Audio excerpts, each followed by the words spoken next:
With a cost less than $30 building a homemade speedboat. What kind of experience is that? The weather has been getting hotter recently, and it's almost time to play in the water. If you have a speedboat like this, the summer of 2023 is bound to be exciting. Although the overall budget is not high, the performance of this speedboat will definitely not disappoint. So, within the limited budget, how is this speedboat created? Since we are preparing to build a speedboat, let's talk about the material for the hull. There are a few requirements for the hull material. First, it needs to be lightweight. Second, it needs to provide sufficient buoyancy. Therefore, foam boards with these two advantages are a good choice. They are also cost-effective. Using some weights and glue. After compacting and firmly adhering several foam boards together, the dimensions of the speedboat's hull are planned. The hull of the speedboat is then cut along the edges, and the front part of the hull is shaped with a heated wire, creating a curved surface. This operation reduces the underwater resistance of the hull. Once the hull is prepared, the next step is to apply a wear-resistant and waterproof coating. Personally, I dislike using fiberglass for this purpose.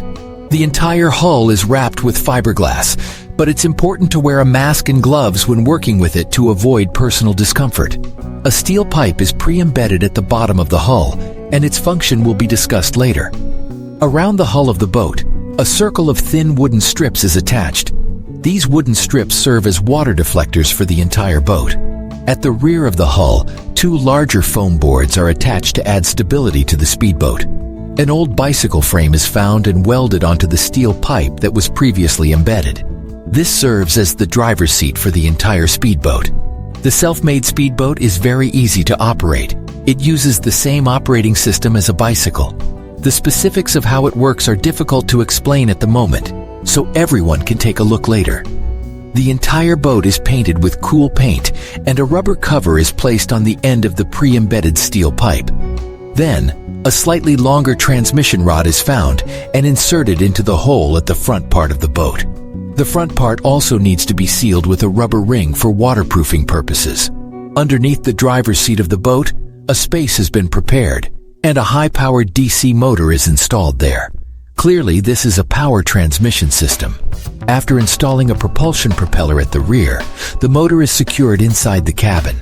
The modification of the power system is set aside for now. Let's start addressing the steering issue of the boat. In fact, the steering system of the entire speedboat is not complex, but some components require careful attention. After attaching the bicycle handlebars, two sets of connecting pieces are fixed underneath. The original brake cables of the bicycle are threaded through. Then, a steering device is installed underneath. The purpose of this is to use the two brake cables to control the steering device and achieve left and right steering for the speedboat. Once everything is connected, simply rocking the handlebars left and right will control the direction of the speedboat. Finally, the power supply unit and controller that are connected to the motor in the cabin are installed and connected. A seat is added to the driver's position. The power supply is waterproofed and fully sealed, and with that, the super speedboat is complete. When you hear the roar of the motor, it's probably ready to hit the water.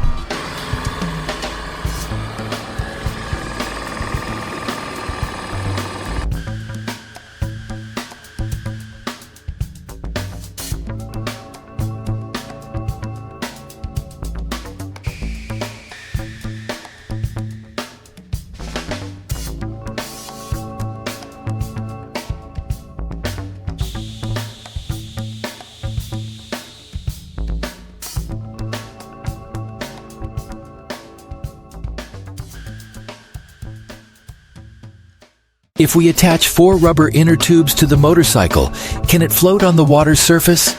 The purpose of the experiment extends beyond merely making the motorcycle float on water. We aim to create a genuine motorboat. To achieve this, we have installed a propeller at the rear of the vehicle.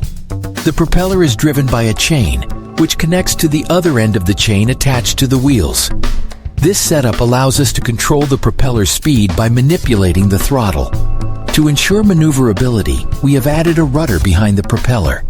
This configuration forms a power system and a steering system for the model craft. The question arises, can it navigate smoothly on water? Let's put it to the test by placing it on the surface of a lake. Seeing is believing. With a confident stride, our intrepid individual steps onto the motorboat. To our surprise, it moves forward solely through idle engine power. However, it must be acknowledged that the construction is somewhat rudimentary. To achieve steering, it relies entirely on human swinging power. The original motorcycle handlebars are purely decorative. Therefore, the correct posture for riding this motorboat is to sit sideways, although it may appear somewhat unconventional. When operating alone, this is the only option, as it requires controlling both speed and direction. Our brave individual may find it overwhelming. So they call upon two friends, one standing on each side of the hull to assist with steering. In truth, only one person is necessary at the rear. Unfortunately, the handlebar is too long. Standing on one side risks tipping over. Thus, it is a reluctant compromise. But with a little creativity, linking the seat and handlebars together, the problem can be solved effortlessly. What are your thoughts on this modification? And that concludes this episode. If you enjoyed my video, remember to like, share, and subscribe.